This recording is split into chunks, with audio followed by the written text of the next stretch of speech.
భారతదేశంలో అభివృద్ధి ఎక్కడుంది? మాకు కనిపించడం లేదు అని మాట్లాడే వాళ్ళకి, మరియు అలా ప్రశ్నించే వాళ్ళకి ఈరోజు ఒక సమాధానం చెప్పింది మోదీ సర్కార్‌లోని ఈ మంత్రో, లేక బీజేపీ అధికార ప్రతినిధులో, లేక ఈ బీజేపీ నాయకులో కాదండోయ్. చెప్పింది ఎవరో తెలిస్తే మీరు ఆశ్చర్యపోతారు. ఒక బడా కాంగ్రెస్ నాయకుడే ఈరోజు నిరూపించారు అభివృద్ధి ఎలా ఉంటుందని. మీకు కూడా ఆశ్చర్యం వేసింది కదా? అయితే పూర్తి వీడియో చూడండి, మీకే అర్థమైపోతుంది. ఇక పూర్తి వివరాల్లోకి వెళ్తే గనక, కాంగ్రెస్ నేషనల్ జనరల్ సెక్రటరీ, జాతీయ ప్రధాన కార్యదర్శి అయినటువంటి కేసీ వేణుగోపాల్ డెహ్రాడూన్లో ఒక సమావేశానికి హాజరు కావాల్సి ఉంటుంది.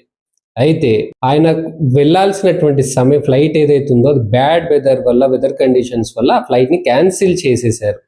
అయితే ఇప్పుడు ఎలా అయినా అతను వెళ్ళాలనుకున్నాడు, దాన్ని ఇంకా ఎక్స్ప్రెస్ వేనే లో వెళ్ళిపోదామని చెప్పేసి నిర్ణయించుకున్నాడు. అదే ఎక్స్ప్రెస్ వేలో వెళ్ళిపోయాడు. అదే ఢిల్లీ డెహ్రాడూన్ ఎక్స్ప్రెస్ వేలో వెళ్ళిపోయారు. అతను 3 గంటల్లోనే చేరుకున్నాడు, సమయానికి ఆ సమావేశానికి అందుకున్నాడు, ఆ సమావేశం నిర్వహించాడు, తన పార్టీ కార్యక్రమాలు ఏదైతే ఉన్నాయో అవన్నీ కూడా టైంకి అన్ని చేసుకున్నాడు. అతని స్కెడ్యూల్ ప్రకారం అన్ని కంప్లీట్ చేసుకున్నాడు.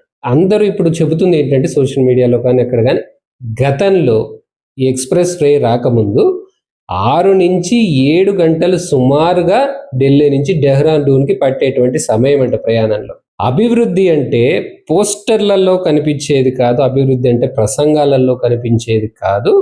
అభివృద్ధి అంటే ప్రజలకు టైం, అదే సమయాన్ని సేవ్ చేసేది, ప్రజల ఇంధనాన్ని సేవ్ చేసేది, ప్రజలు వేగంగా వారి గమ్యస్థానాలకు చేరుకునేది, దేశాన్ని కలిపేటటువంటి రహదారులను అత్యంత మెరుగైన వాటితోటి నిర్మించడం అనేది అభివృద్ధి అంటే.